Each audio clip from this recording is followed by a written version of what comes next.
আচ্ছা, এই ভিডিওটার সূত্রপাত অ্যাকচুয়ালি হচ্ছে আমি রুনা আন্টির ভিডিও দেখলাম একটা, সেখানে রুনা আন্টি ওই যে আমাদের যিনি ঝিউ ম্যাডাম আছেন, ঠিক আছে, বা ঝিমি ম্যাডাম, তার একটা ভিডিও সংক্রান্ত ভিডিও করেছে, যে সে সকালবেলা ঘুম থেকে উঠে কি ড্রিঙ্ক নেয় সেই রিলেটেড একটা ভিডিও করেছে। তা আমি ওই ঝিমি ম্যাডামের একটাই, মানে ওনার চ্যানেলে ওই একটা ভিডিওই আমি দেখেছিলাম। এবার বুঝতেই পারছেন কোন ভিডিওটা, যে ভিডিওটাতে উনি হঠাৎ করে একদিন সামনে এসে উনি কিছু কথা বলেছেন, ঠিক আছে, যে ওনাকে নিয়ে যে কন্ট্রোভার্সি হয়েছে, কাটাছেঁড়া হচ্ছিল, বা ওনার এক্স বয়ফ্রেন্ড যে কথাগুলো বলছিল সেই রিলেটেড ওই একটাই ভিডিও আমি দেখেছিলাম। তারপরে ওনার চ্যানেলের একটা, হ্যাঁ, আর একটা ভিডিও দেখেছিলাম যেখানে কিনা উনি আমাদের মিস্টার অসহায় ফুল নেম নিয়েছিল। ব্যাস, এই দুটো ভিডিও। তাছাড়া ওই চ্যানেলের আর কোনো ভিডিওই আমি দেখিনি, বা আমার কোনো দিন ইচ্ছাও হয়নি মানে দেখার। যাই হোক, রুনা আন্টির ভিডিওটা দেখলে আমি ভিডিওটা দেখে আমি ওই জিউ ম্যাডামের চ্যানেলে গিয়ে ভিজিট করে সব কটা ভিডিও দেখলাম, শর্টসগুলোও দেখলাম। তো ওনার চ্যানেলটা পুরো দেখার পর আমার ওনাকেই না ডিরেক্টলি কিছু প্রশ্ন করার আছে এবং ওনাকে কিছু সাজেশনস দেওয়ার আছে। আপনারা যারা আমার ভিডিও দেখছেন তারা প্লিজ আমাকে সাহায্য করবেন এই ভিডিওটা ঝিউ ম্যাডাম অবধি পৌঁছে দেওয়ার জন্য। তার কারণ আমি যখন চুনোপটি একজন ক্রিয়েটার, ঠিক আছে, আমার ভিডিও অত হায়ার লেভেলের মানুষ দেখবে না, ঠিক আছে। ঝিউ ম্যাডামের চ্যানেল হয়তো ছোট হতে পারে, মানে তার ভিউজ তুলনামূলক, মানে বাদ বাকি কী বলবো, যাদেরকে নিয়ে কন্ট্রোভার্সি হয় তাদের তুলনায় ওনার চ্যানেল ছোট হতে পারে, but she is also right now a celebrity in controversy genre. তো সে আমার মতো চুনোপুটি লোকদের চ্যানেল ফ্যানেল দেখবে না। তো আপনারা প্লিজ ওনার কাছে পৌঁছে দেবেন, এটা আমার একটা রিকোয়েস্ট। তো এবার আসি ঝিউ ম্যাডামকে কিছু প্রশ্নতে, মানে কিছু প্রশ্ন করব। সেটা হচ্ছে, ঝিউ ম্যাডাম, আপনার এই কন্ট্রোভার্সি জনারে আবির্ভাব কী করে ঘটলো? সেটা হচ্ছে কন্ট্রোভার্সির মাধ্যমে, তাই তো? আপনাকে নিয়ে বাদবাকি কিছু কন্ট্রোভার্সি ক্রিয়েটাররা ইনডিরেক্টলি কিছু কন্ট্রোভার্সি করছিল, মানে একটু সাইন দেখাচ্ছিল বা আপনার ট্রেসেস শো করছিল, ঠিক আছে। তারপরে আপনার এক্স বয়ফ্রেন্ড এসে পুরো আপনার কাচ্চা চিট্ঠা খুলে, মানে তুলে ধরলো সবার সামনে। তারপরেই আপনার একদম পুরোপুরি, মানে ফুল অ্যান্ড ফাইনাল ওয়েতে এই কন্ট্রোভার্সি জনারে আবির্ভাব হলো আপনার, ঠিক আছে। বা ইউটিউব, হ্যাঁ, ইউটিউব প্ল্যাটফর্মে আপনার পুরোপুরিভাবে আবির্ভাব হলো ভায়া কন্ট্রোভার্সি। তো আপনি মানে শুরু থেকে কোনো ক্রিয়েটার ছিলেন না, ঠিক আছে, আপনি এসেছেন কন্ট্রোভার্সির মাধ্যমে। তারপরে আপনি দেখলাম আপনি একটা ভিডিও করেছিলেন যে আপনি এই কন্ট্রোভার্সি থেকে দূরে সরে গিয়ে আপনার প্রফেশন রিলেটেড ভিডিও বানাবেন। Very good. সারা জীবন তো আর কন্ট্রোভার্সি রিলেটেড ভিডিও করে, ঠিক আছে, চলবে না, বিকজ এটা লং টার্ম কোনো বিষয় নয়, ঠিক আছে।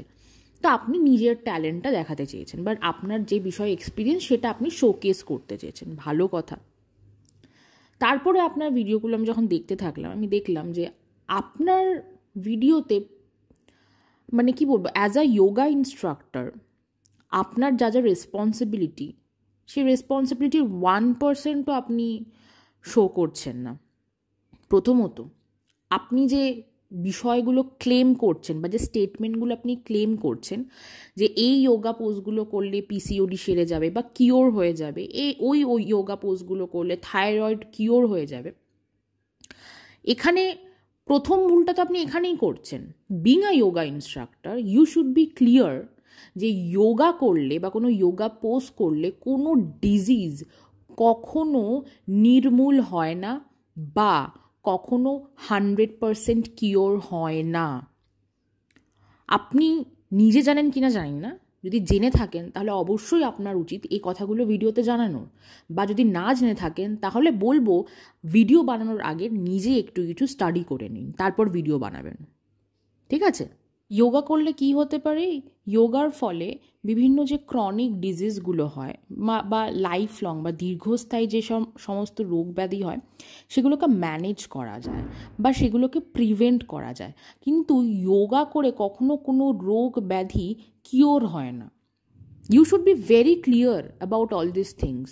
না ক্লিয়ার হলে বা আপনি যদি জেনে না থাকেন, প্লিজ গো অ্যান্ড স্টাডি। নিজের আগে আগে নিজেকে শিক্ষিত করুন এই বিষয়গুলোতে, তারপরে এসে আপনি ভিডিও বানাবেন। মানে আপনি অ্যাকচুয়ালি ব্যবসাটা খুব ভালো বুঝে গেছেন এখানে। সেটা হচ্ছে যে আপনি খুব ভালো করে এই জিনিসটা বুঝে গেছেন যে আপনার ভিডিও যারা দেখে, যে কটা ভিউজ আপনার হয়, সেটা অ্যাকচুয়ালি লোকে আউট অফ কিউরিওসিটি দেখে, আপনার থেকে কোনো উপকার পাওয়ার জন্য ভিডিও দেখে না। সেটা আপনার কমেন্ট বক্সেও প্রমাণিত, এবং আপনি যেভাবে ইউটিউবে এসেছেন, আপনার যেভাবে আবির্ভাব হয়েছে, সেদিক দিয়ে তো একদম প্রোভেন। তাই আপনি যা কিছু তাই একটা বলে ক্লেম করে দিচ্ছেন, ঠিক আছে, যা কিছু একটা দেখিয়ে দিচ্ছেন, এবং ভাবছেন যে মানে you are doing something very great. আপনার যে প্রথম যে কথাটা ছিল যে আপনি আর এই কন্ট্রোভার্সির মধ্যে থাকবেন না, যা হওয়ার হয়ে গেছে, আপনি আপনার প্রফেশনে ফিরে যাবেন, সেটা অবশ্যই that was a good decision. কিন্তু সেটাকে আপনি ঠিক করে এক্সিকিউট করতে পারছেন না। আচ্ছা, এক গেল হচ্ছে এই যে আপনি যেভাবে যে কথাগুলো ক্লেম করছেন, এগুলো পুরোটাই ভুল বা ভুয়ো। হ্যাঁ, তো আপনার সেখানে নিজের একটু ট্রেনিং দরকার।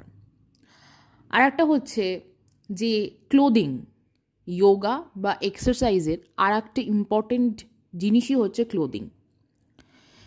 আপনি যখন কাউকে ইনস্ট্রাক্ট করছেন বা ইনস্ট্রাকশন দিচ্ছেন অ্যাবাউট যোগা বা অ্যাবাউট ডিফারেন্ট যোগা পোজেস, ঠিক আছে, তখন আপনাকে মাথায় রাখতে হবে যে আপনার পোশাকটা একদম প্রপার হতে হবে। এই যে আপনি মাঝে মাঝে আপনি কোনো যোগা পোজ দেখাতে গিয়ে আপনার টপ উঠে যাচ্ছে, যে কারণে আপনার পেটে এক্সপোজ হয়ে যাচ্ছে, সেটা ঢাকার জন্য আপনাকে স্টিকার ইউজ করতে হচ্ছে, ঠিক আছে, খুব প্রফেশনাল লাগছে ভিডিওটা। মানে যে কথাটা বলে আপনি শুরু করেছেন এই ভিডিওগুলো, যে আপনি প্রফেশনে ফিরে যাবেন, কোথায় প্রফেশনালিজমের পিটাও তো দেখা যাচ্ছে না আপনার কোনো ভিডিওতে। যোগা করতে গেলে সবার আগে ফিটেড টপ পরতে হয়। হ্যাঁ, মানছি ট্যাঙ্ক টপ পরে, কিন্তু ট্যাঙ্ক টপে আমি ধরে নিচ্ছি আপনি ট্যাঙ্ক টপে কমফোর্টেবল হবেন না, সবাই ট্যাঙ্ক টপ পরে কমফোর্টেবল ফিল করে না। কিন্তু ট্যাঙ্ক টপ ছাড়াও যোগা মানে প্রপার যোগা বা এক্সারসাইজ করার জন্য ফিটেড টপ পাওয়া যায়। আপনি সেরকম একটা পড়ুন, আপনার ব্যাকগ্রাউন্ড দেখে বা আপনি মানে যেইটুকু দেখা যায় সেইটুকু দেখে তো মনে হয় আপনি বেশ ভালো জায়গাতেই একটু মানে লাক্সারিয়াসলি থাকেন।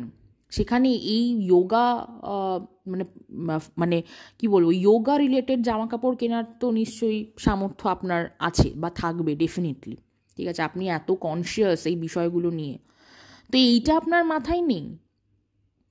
তারপরে এটা তো গেল টপ, ঠিক আছে, এবার আসি বটম ওয়্যারে। যোগা বা যে কোনো এক্সারসাইজ করতে গেলে মানে মেয়েদের ক্ষেত্রে হাই ওয়েস্টের বটম ওয়্যার বা হাই ওয়েস্ট যে লেগিংসগুলো হয় সেগুলোই প্রেফারেবল।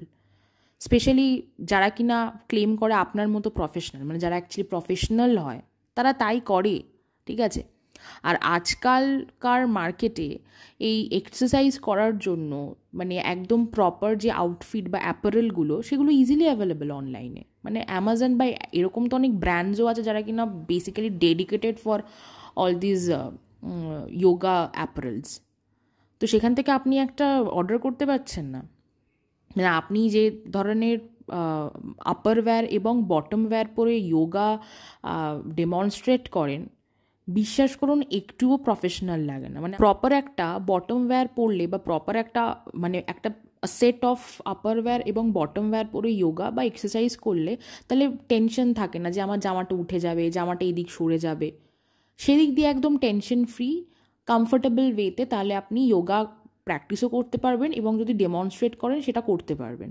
হ্যাঁ, যারা ধরুন স্টুডেন্ট বা যারা এই যোগাকে প্রফেশনালি করে না, ঠিক আছে, কেউ শখ করে করে বা কেউ নিজের ঘরে দরজা বন্ধ করে জাস্ট নিজের শরীর সচেতনতার দিক দিয়ে করেন, তাদের জন্য ঠিক আছে, দ্যাটস ফাইন। বাট আপনি বলছেন আপনার এত বছরের এক্সপিরিয়েন্স, আপনি ট্রেনিং করেছেন, সেই দিক দিয়ে তো আপনার মানে কি বলবো, আপনার আউটফিটের সাথে, আপনার কথাবার্তার সাথে আপনার কাজকর্মের কোনো মিলই নেই, এবং আপনি যে এক্সপিরিয়েন্সটা ক্লেম করছেন, আপনার কাজে কর্মে বা কথাবার্তায় সেই এক্সপিরিয়েন্সটার প্রকাশই পাচ্ছে না। আচ্ছা, আর একটা হচ্ছে চুল। ভাই কোথায়, মানে ইউটিউবে তো কম যোগা ভিডিও নেই, কোথায় একটু দেখাবেন তো যে যারা যোগা ইনস্ট্রাক্টর তাদের সামনে চুল ঝুলছে, চুল খোলা চুল ঝুলছে, কোথায় প্রপার নিট, মানে একদম নিট অ্যান্ড ক্লিন করে চুলটা বাঁধা থাকে, তবে গিয়ে না আপনি নিজেও কমফোর্টেবল ওয়েতে পশ্চার বা যোগা পশ্চারগুলো ডেমনস্ট্রেট করতে পারবেন, এবং যারা দেখবে তাদেরও আর কি সুবিধা হবে বুঝতে। ওই যে বললাম না, আপনি ব্যবসাটা বুঝে গেছেন আসলে ভালো করে, ঠিক আছে? আপনার ভিডিও দেখে যারা ভিডিও দেখছে না, তারা কোনো উপকার পেতে যাচ্ছে আপনার ভিডিও দেখতে, না কোনো উপকার পাওয়ার আশা করছে, তারা আউট অফ কিউরিওসিটি দেখছে, এবং সেটা আপনি বুঝে গেছেন। তাই আপনি যা খুশি তাই একটা ভিডিওতে দেখিয়ে দিচ্ছেন। আপনার মেইন যে কি বলবো ফোকাস, সেটা হচ্ছে ভিউজ গেইন করতে হবে, ব্যাস, দ্যাটস ইট। তারপরে আপনি যে ভিডিওটা দেখিয়েছেন ড্রিঙ্ক, আপনি কি সকালবেলা ঘুম থেকে উঠে কি কোন মর্নিং ড্রিঙ্কটা আপনি কনজিউম করেন, সেখানে আপনি যে যে ইনগ্রিডিয়েন্টসগুলো ব্যবহার করেছেন, এই যে যেসব ভিডিও, মানে এই যে এরকম ধরনের যেসব ভিডিও হয় যে মর্নিং সকালবেলা ঘুম থেকে উঠে বাসি পেটে কোন ড্রিঙ্কটা খেলে ভালো হয়, ঠিক আছে, তার ইনগ্রিডিয়েন্টস কী, সেখানে না যারা প্রপার ওয়েতে ভিডিও বানায়, প্রফেশনাল ওয়েতে ভিডিও বানায়, তারা এক একটা ইনগ্রিডিয়েন্টের উপকারিতা বলে দেয় যে এই ইনগ্রেডিয়েন্টটা কনজিউম করলে এইটা হয়, এই ইনগ্রেডিয়েন্টটা কনজিউম করলে এইটা হয়, এগুলো বলে দেয়, তারা প্রপারলি এক্সপ্লেন করে দেয়, ছোট করে হলেও প্রপারলি এক্সপ্লেন করে দেয়, ঠিক আছে? আপনি কি মানে কি দেখালেন? আপনি দেখালেন আপনি জল গরম করে কিছু ইনগ্রিডিয়েন্ট অ্যাড করলেন, ফোটালেন, জলটা ছেঁকে নিলেন, এবং সেখানে আপনি ওই একটা দুটো লাইন কি বললেন, যে তারপরে আপনি বলছেন যে মৌরি তে তো ব্লাড পিউরিফাই হয়, ঠিক আছে, তাতে স্কিন খুব ভালো থাকে, হ্যাঁ, তারপর যাদের পিরিয়ডের সমস্যা আছে তারাও কনজিউম করতে পারেন, কারণ তাতে মেথি থাকে, ব্যাস এই দুটোই। তাছাড়া বাদবাকি যে ইনগ্রিডিয়েন্টগুলো, সেগুলোর কি ইম্পর্টেন্স, সেগুলো কেন কনজিউম করবে, হাওয়া, মানে সেগুলো আপনি ভুলে গেছেন, ভুলে গুলিয়ে খেয়ে ফেলেছেন। আসলে ইউটিউব ইউনিভার্সিটি থেকে পড়াশোনা করলে বা গুগল বা হোয়াটসঅ্যাপ ইউনিভার্সিটি থেকে পড়াশোনা করলে না এই বিদ্যাগুলো আসে না। তার জন্য প্রপার ট্রেনিং বা প্রপার এডুকেশনটা দরকার। অনেকেই প্রশ্ন করছে যে আপনি যে একজন ফিজিওথেরাপিস্ট, তার প্রমাণ কোথায়, সার্টিফিকেট দেখান। না দেখুন, সার্টিফিকেট মানে কি বলবো, সার্টিফিকেট দেখান বা দেখাতে হবে, সেটা তো প্রশ্ন করার আমরা কেউ নই, সেটা একান্তই আপনার ব্যক্তিগত ব্যাপার, কারণ আপনি সার্টিফিকেট দেখাবেন কি দেখাবেন না। তবে আমার একটা প্রশ্ন আপনার কাছে, সেটা হচ্ছে ফিজিওথেরাপিস্ট হতে গেলে আমি যতদূর জানি 11 এবং 12-এ ফিজিক্স, কেমিস্ট্রি, বায়োলজি এই 3টে সাবজেক্ট লাগেই, আর ম্যাথসটা থাকলেও থাকতে পারে, তো কিন্তু মানে ফিজিক্স, কেমিস্ট্রি, বায়োলজি এই 3টে কম্পালসারি সাবজেক্ট। মোটমাট ধরেই নিয়ে পিওর সায়েন্স থাকতে হয়, ঠিক আছে? তারপরে ফিজিওথেরাপিতে ব্যাচেলার্স হয়, কেউ কেউ ডিপ্লোমাও করে। তো আমার প্রশ্ন হচ্ছে যে আপনি কি মানে এতটা মেরিটোরিয়াস ছিলেন, মানে আমি আপনাকে অপমান করছি না, বাট মানুষের কথাবার্তা মধ্যে দিয়ে তো তাদের ইন্টেলিজেন্সটা প্রকাশ পায়, ওই কারণেই আপনাকে প্রশ্নটা করলাম, আর কিছুই না। কারণ ফিজিওথেরাপিস্ট হওয়াটা তো আর আসলে মুখের কথা না, বললাম আর হয়ে গেলাম। অনেকটা ওই যে একটা সময় একটা স্ক্যাম বেরিয়েছিল না, যে ওই গ্রামে গঞ্জের দিকে হাতুড়ি ডাক্তার বসতো, ঠিক আছে, এই কয়েক বছর আগেও খবরে খুব দেখা গিয়েছিল, ঠিক আছে, কোনো কি বলবো ডাক্তারির কোনো ডিগ্রি নেই, ঠিক আছে, ওই ডাক্তারদের কম্পাউন্ডার ছিল, সেই কম্পাউন্ডার থেকে হঠাৎ করে এই একটু ডাক্তারি ভাষা জেনে নিজে চেম্বার খুলে বসে যেত গ্রামেগঞ্জের দিকে, আর সেখানকার লোকেরা অত যাচাইও করতো না, ঠিক আছে, মোটমাট হাতুড়ি ডাক্তার। মানে তাহলে কি ধরে নিতে হবে আপনি একজন হাতুড়ি ফিজিওথেরাপিস্ট? আপনার কোনো ভিডিওতেই বিশ্বাস করুন প্রফেশনালিজম একেবারে নেই। হ্যাঁ, আপনি যে যোগা করেন বা আপনি যে নিয়মিত একটা প্র্যাকটিসের মধ্যে আছেন সেটা দেখলে বোঝা যায়, কিন্তু আপনার যে এক্সপিরিয়েন্স আছে বা আপনার মধ্যে যে কি বলবো ইনডেপথ নলেজটা আছে এই সাবজেক্ট রিলেটেড, সেটা দেখলে কিন্তু একদমই বোঝা যায় না, না আপনার কথায়, না আপনার পশ্চারে, না আপনার কি বলবো পোশাক আশাকে। একজন প্রফেশনাল যোগা ইনস্ট্রাক্টর না এরকম পোশাক বা ওই নাইট স্যুট পরে যোগা করতে বসবে, না সে এরকম ভুলভাল স্টেটমেন্ট ক্লেম করবে যে থাইরয়েড কিওর হয়ে যাবে, পিসিওডি কিওর হয়ে যাবে। মানুষকে ভুল বার্তা দেবেন না। হ্যাঁ, আমি জানি আপনার ভিডিও যারা দেখতে যায় তারা কেউই আপনার থেকে কোনো রকম উপকার পাওয়ার জন্য দেখতে যায় না, ঠিক আছে, সবাই রগর দেখতে যায়, কিন্তু তাও যেহেতু আপনি বলেছেন প্রফেশন, তাহলে নিজের প্রফেশনটাকে রেসপেক্ট করুন না, ঠিকঠাক ইনফরমেশন দিন। না জানলে সেই স্টেটমেন্ট দেবেন না। আপনার যদি সেই বিষয় নিয়ে কোনো রকম কোনো ডাউট থাকে বা আপনি যদি কিছু না জেনে থাকেন, আপনি বলবেন না, দরকার নেই সেই কথাগুলো বলার। কিন্তু ভুলভাল স্টেটমেন্ট কেন দিচ্ছেন বা কেন ভুলভাল কথাবার্তা ক্লেম করছেন? কোনো প্রয়োজন আছে কি? আজকাল অ্যাটলিস্ট এখন এই সোশ্যাল মিডিয়ার যুগে বা ইন্টারনেটের যুগে যারা ধরুন মাধ্যমিকও পাশ করেনি, তারাও এদিক ওদিক নাড়াচাড়া করে বলে দিতে পারবে যে যোগাতে কি হয় আর কি হয় না। ঠিক আছে, যোগাতে কোনো রোগ সারে কি সারে না, তারা অ্যাটলিস্ট ইন্টারনেটে একটু ঘাটাঘাটি করলে তারাও বলে দিতে পারবে। বাট যে কিনা নিজেই একজন যোগা ইনস্ট্রাক্টর, যে নিজেকে যোগা ইনস্ট্রাক্টর বলে ক্লেম করছে এবং বলছে তার একটা মানে বেশ একটা অনেকগুলো বছরের এক্সপিরিয়েন্স আছে, সে কি করে ভুলভাল কথাগুলো বলছে আমার তো মাথাতেই ঢুকছে না।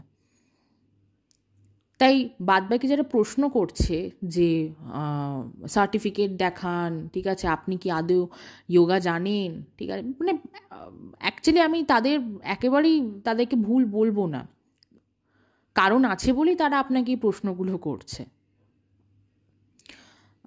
আর যদি এরকমটা হয়ে থাকে, যেটা কিনা ওই সাহসী হৃদয়ের ভিডিও থেকে মানে আমি যেটা শুনলাম যে ইউটিউব দেখে, হ্যাঁ আমারও তাই মনে হয়েছে অ্যাকচুয়ালি আপনার ভিডিও দেখে, যে ওই ইউটিউব ঘাটাঘাটি করে কিছু পশ্চার বা পোজেস শিখেছেন, বা আপনি যার সাথে আর কি যোগা ক্লাস করান সেখান থেকে আপনি কিছু পোজ শিখেছেন, বা আপনি আর কি নিয়মিত যেহেতু যোগা প্র্যাকটিসের মধ্যে থাকেন, আপনার একটু এক্সপিরিয়েন্স আছে, সেটা নিয়েই আপনি চলে এসেছেন, আপনার ওটা প্রফেশন বলে সেটা নিয়ে ঢাকঢোল পেটাতে পেটাতে ইউটিউবে চলে এসেছেন। আর যার এত বছরের প্রফেশন আর কি যোগা, যে এত বছর ধরে এই প্রফেশনটাকে পারজিউ করছে, সে তার ক্যারিয়ারটাকে ইউহি জলাঞ্জলি দিয়ে উইদাউট এনি ক্লায়েন্ট জাস্ট ইউটিউবে ওই 1,500-2,000 ভিউজের জন্য বসে ভিডিও বানাবে? এটাও বিশ্বাস করতে হবে? Are you crazy? মানে আপনি বলছেন আপনি ওই ভিডিওটাতে বলেছেন যে আপনার অনেক বছরের এক্সপিরিয়েন্স, কিন্তু এখন আপনি একটা সময় আপনার প্রচুর ক্লায়েন্ট ছিল, কিন্তু এখন কোনো কারণে নেই। কেন নেই, কিসের জন্য নেই, সেটা তো জানতে চাই না। বাট যে প্রপার প্রফেশনাল একজন মানুষ বা ব্যক্তি হবে, তার কাছে প্রফেশনটা সবার আগে প্রায়োরিটি থাকবে। ঠিক আছে, মানে আমি বলছি অন্য জিনিসের পাশাপাশি প্রফেশনটাও একটা প্রায়োরিটির মধ্যেই থাকবে। তাই যেন তেন প্রকারে তারা কোনো দিনই চাইবে না তাদের প্রফেশনটা ধূলিসাৎ হয়ে যাক। আপনি ইউটিউবে এসে যেটা দেখাচ্ছেন, সেটা অ্যাকচুয়ালি প্রফেশনের কিছুই ডেমনস্ট্রেট করছেন না। আপনি আলটিমেটলি এই যোগা ইনস্ট্রাক্টর, এই যে প্রফেশনটা, সেটাকে আপনি কি বলবো, ইনসাল্ট করছেন। তাই দয়া করে প্লিজ আগে নিজে একটা প্রপার ট্রেনিং নিন, নিজে আগে ঠিক করে জানুন কোনটা করলে কি হয়, কোনটা বলা উচিত কোনটা বলা উচিত না, তারপরে আপনি শেখাবেন মানুষকে। ঠিক আছে, ভিডিও শেষে আর একটা কথা, সেটা হচ্ছে যে সাহসী হৃদয়, তার ভিডিও দেখলাম, সে অনেক কথা বললো আর কি ইয়েকে নিয়ে, মানে মিস্টার অসহায়ের ওয়াইফকে নিয়ে। তবে একটা জিনিস সে বলল যে সেবক দাদার যে গাড়িটা, সেটা আসলে তার নিজের গাড়ি না, সেটা সে ওই যেখানে গাড়ি ভাড়া দেওয়া মানে ভাড়া দেয় যেসব জায়গা থেকে কার রেন্টে পাওয়া যায়, সেখান থেকে সে রেন্টে নেয়। তো আমি একটা কথাই তাকে জাস্ট জানাতে চাই, সেটা হচ্ছে যে সেও হয়তো জানবে, আমি জানি না সে জানে কি না, যে ইন্ডিয়াতে কোনো গাড়ি যদি কমার্শিয়াল পারপাসে ইউজ করা হয়, মানে এই যে রেন্ট দেওয়ার কারণে যদি ইউজ করা হয়, তাহলে সেই গাড়িটার প্লেটটা ইয়েলো থাকে, মানে ইয়েলো প্লেটের গাড়ি হয় সেটা। ঠিক আছে, তো আর সেবক দাদার যে গাড়িটা, সেটা দেখলাম হোয়াইট প্লেটের গাড়ি। তো হোয়াইট প্লেটের গাড়ি কখনোই কমার্শিয়াল পারপাসে ইউজ করা যায় না, দ্যাটস কমপ্লিটলি ইলিগাল, এবং ফাইনও হতে পারে, বেশ বড় সড়ো রকমের একটা ফাইনও হতে পারে। ঠিক আছে, তো জাস্ট এই কথাটাই আমি বলতে চাইলাম তাকে উদ্দেশ্য করে। জানি না সে যদি ভিডিওটা দেখে, I hope he will understand. তো ভিডিওটা এত অবধি রাখছি। আমি ভিডিওতে যা যা বললাম ঠিক বললাম না ভুল বললাম, এবং ভিডিওটা দেখে আপনাদের কেমন লাগলো অবশ্যই আমাকে কমেন্ট করে জানাবেন। তাহলে আজ এত অবধি, সবাই খুব ভালো থাকবেন। Thank you.